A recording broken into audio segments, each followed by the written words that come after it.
Okay, I'm just bench testing this repaired CDI unit from Australia, mate. What was actually wrong with it was a shorted SCR, the main switching component.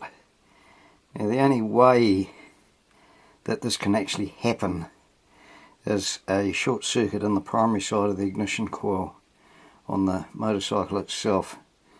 So when you get this back, just double check that the orange wire from the CDI unit goes directly to the primary side of the ignition coil and nowhere else.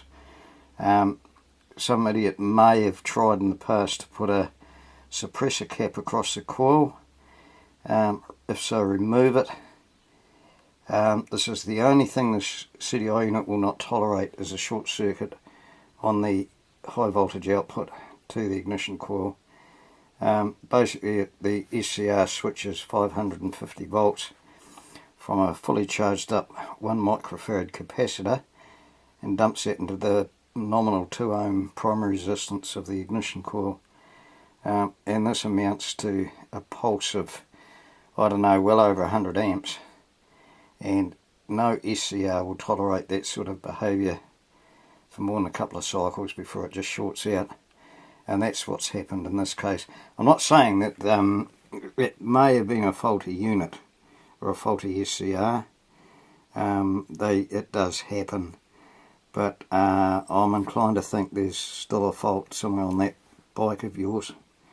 So I'd like you to check that before you even fire this thing up.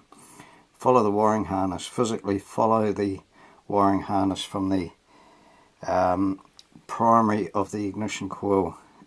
One side should be grounded to the green wire on the CDI unit, that's the ground return, and the orange wire from the CDI unit should go to the other side of the primary of the ignition coil. It matters little which wire goes to which terminal on the coil, but anything that looks dodgy, if you're in doubt, just email me. But any short in that department or that side of the primary of the ignition coil is going to kill a unit again, and it's just something I cannot account for.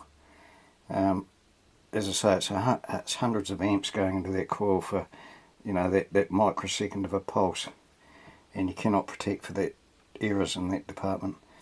However, let's what I've got here, I've just got it temporarily hooked up, bit of a mismatch. Got a couple of Suzuki Titan coils here. I'm just using one of them. Got a spark plug where I've opened the gap right out. It's in excess of 1/4 of an inch gap. I do this for testing. I'm using a function generator set on sine wave. It's at 263 hertz at the moment. That substitutes for the trigger coil on the H1a Kawasaki. That's the waveform coming out, which is a sine wave, same as what the Kawasaki puts out. That's at 1.2 volts peak to peak, similar to what the Kawasaki puts out when you, when you're kicking it over. So let's apply some voltage. Apply a nominal 13.8 volts, pretty close. As you can see, it's drawing 1.27 amps, and we're running at 263 hertz, which multiply that by, divide that by 3, multiply by 60, and you will get the RPM of a 3-cylinder 2-stroke motorcycle.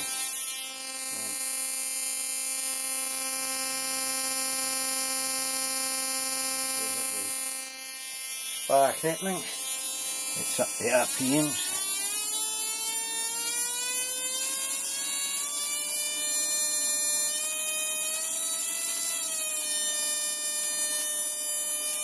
So we're looking at about 600 hertz. As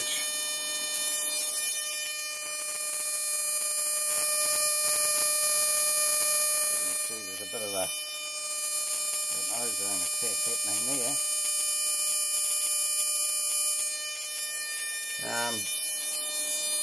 What's that equate to? The bike will never get to this RPM level, so we multiply that by 60. We're looking at about what, 36,000 RPM for a single cylinder 2-stroke. No bike's ever going to hit that sort of rev range. Normally it'll be running far more sane speed. That's 368 sparks per second. You can see on the scope, look very closely, you can see that little glitch at the very top of the sine wave. That's when the unit's triggering. So the timing from the trigger coil actually remains quite accurate if we vary the